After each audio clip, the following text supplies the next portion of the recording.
Olá, você, tudo bem? Que o Senhor, o eterno Deus, possa te abençoar rica e poderosamente e que seu dia seja de bênção e de vitória em nome do Senhor Jesus Cristo.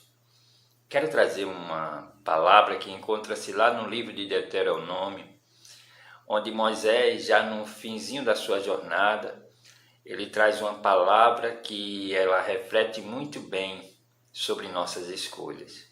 Deuteronômio 30, versículo 15 diz assim: Vê que proponho hoje a vida e o bem, a morte e o mal. Se guardares o mandamento que hoje te ordeno, que ames o Senhor teu Deus, ande nos seus caminhos e guarde os seus mandamentos e os seus estatutos e os seus juízos, então viverás e te multiplicarás, e o Senhor teu Deus te abençoará na terra a qual passas para possuí-la. É tremendo, eu gosto muito desse texto, porque Moisés agora, já no finalzinho da sua jornada, ele é bem direto diante do povo. Em outras palavras, Moisés está dizendo: diante de vocês eu estou colocando o caminho da vida e o caminho da morte. Vocês vão ter que saber escolher.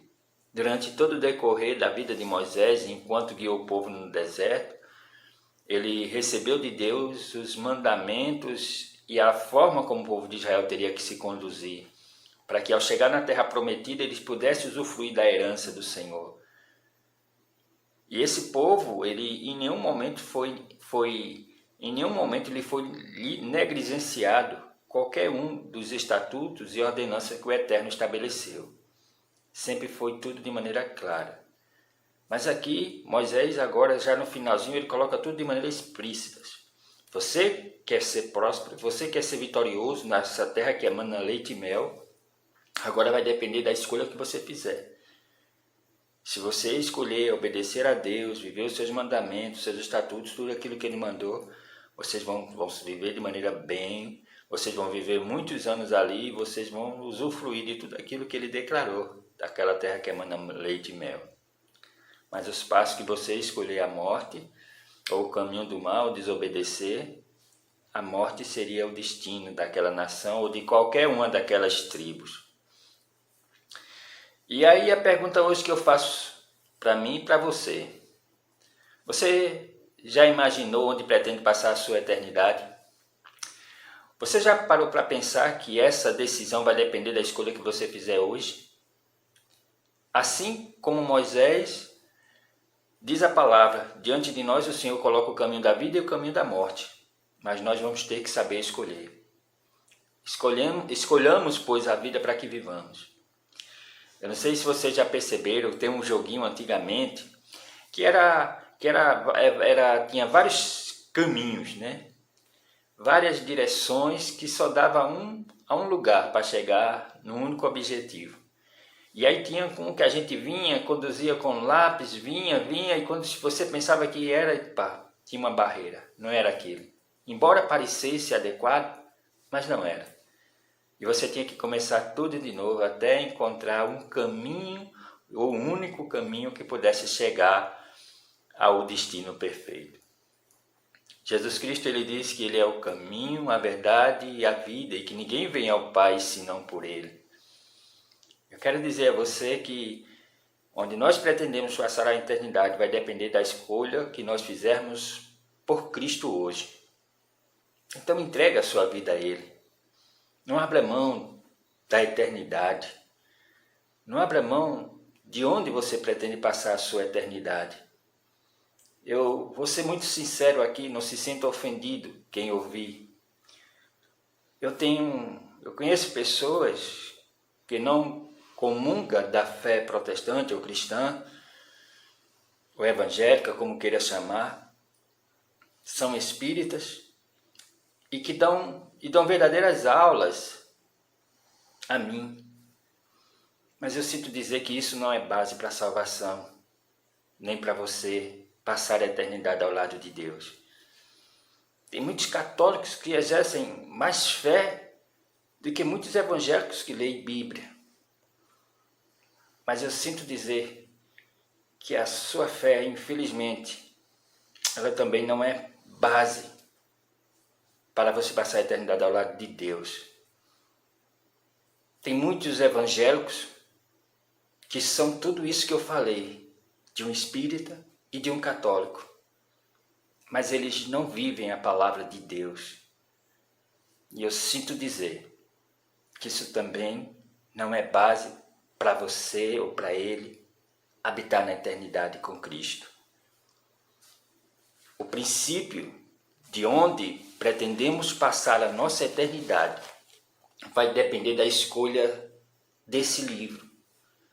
De como eu estou andando, o que é que eu estou fazendo, o que é que ele me orienta a fazer que eu estou fazendo.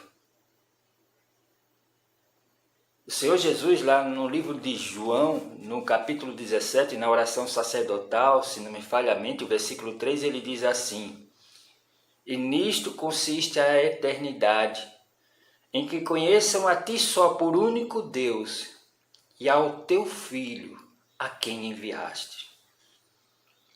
Jesus, ele disse que nem todos os que me dizem Senhor, Senhor, herdarão o reino dos céus, mas só aquele que faz a vontade do Pai. Então, não é por boas intenções, não é por aquilo que eu faço que eu acho que é certo, é por aquilo que a palavra de Deus diz. Eu já relatei o caso de Davi, que quando ele foi conduzir a arca, ele foi com boa intenção construir um carro de boi. Mas a Bíblia dizia, na Bíblia não é a Torá, dizia que era os levitas que tinham que conduzir aquela arca. E por não obedecer, ele perdeu um dos seus melhores amigos, porque não é boa intenção, é aquilo que a palavra de Deus diz. Eu me lembro que eu cheguei do interior, morava com o meu avô, né? E ele tinha um ferro velho, e eu querendo sempre agradar, uma vez eu fui fazer a limpeza, para mim ficou maravilhosa. Eu já tinha visto ele fazer a limpeza outras vezes, mas eu fui fazer do meu jeito. Não nego que achei melhor do que a dele. E ele passou o dia fora, quando ele chegou, ele olhou aquilo. Digo a você que ele não chegou nem entrou para dentro de casa para tomar um banho. Ele entrou, botou as coisas, depois voltou e jogou todo o meu trabalho fora. Desarrumou tudo o que eu tinha feito. Eu fiquei muito decepcionado e triste, porque eu passei o dia todo trabalhando, querendo agradar a ele, querendo fazer as coisas para que ele pudesse sentir orgulho de mim. Ao contrário, eu fiquei frustrado, foi decepcionado com a atitude dele. Pois bem, dias se passaram e eu repeti as minhas mesmas atitudes, fiz a limpeza do meu jeito, do jeito que eu acreditaria ser o ideal, ser o perfeito. Eu tinha entre uns 12 ou 13 anos quando eu fiz isso. E grande foi a minha decepção quando eu cheguei, quando ele chegou de noite, teve a mesma atitude. E aí eu fiquei triste, achava que não ia mais fazer aquilo, não ia desistir de querer agradar a ele. Um certo dia de domingo, nós nos reunimos e aí começamos a fazer a limpeza. E aí eu comecei a observar o jeito que ele gostava que fosse feita a limpeza dele, do jeito dele. Daquele dia em diante eu aprendi a fazer a limpeza não do jeito que eu achava que era certo, ou que eu acreditava que seja o ideal, mas do jeito dele, da vontade dele. E aí, passou-se os dias, houve a necessidade de uma nova limpeza, e aí eu resolvi fazer de novo. Ele tinha saído, eu passei o dia trabalhando, mas agora eu não fui fazer do meu jeito, mas do jeito que eu aprendi que ele gostava, observando ele. E aí quando ele chegou, ele entra com um sorriso do lado, e eu disse, yes! Consegui acertar! E nunca mais eu deixei de fazer a limpeza daquele ambiente do jeito dele, da vontade dele. Quantos Davis muitas vezes temos sido, que temos feito as coisas de Deus de acordo com a nossa vontade e não de acordo com a sua palavra. Quantas vezes temos agido de maneira a não examinarmos as Escrituras, para que possamos estar de acordo com a vontade do Senhor. Como o Senhor Jesus falou, nem todo o que me diz Senhor, Senhor herdará o reino dos céus, mas aqueles que fazem a vontade do Pai, manifesto através da sua palavra. Jesus diz, examinais as Escrituras, porque é elas que testificam de mim, é elas que falam de mim. Não se sinta ofendido, você, por ser católico, por ser espírita, ou sei qual for a sua religião. Nem você que se sinta ofendido por ser protestante, evangélico, como queira ser chamado. Mas é porque a Bíblia ela é bem clara quando ela diz como é que nós vamos habitar na eternidade ao lado do Pai. Portanto, como o Senhor Jesus falou, como ele relatou, nem todos o que me diz Senhor, Senhor, herdarão o reino dos céus, mas só aquele que fizer a vontade do Pai, manifesto através da sua palavra. Quero dizer a você mais uma vez, não se sinta ofendido, porque a Bíblia é muito mais do que um livro de fé.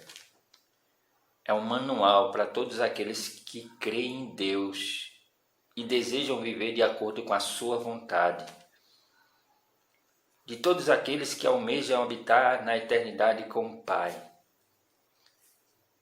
Todo o bem que nós fazemos aqui para as outras pessoas, ela resulta em galardão, em bênçãos, aqui na terra.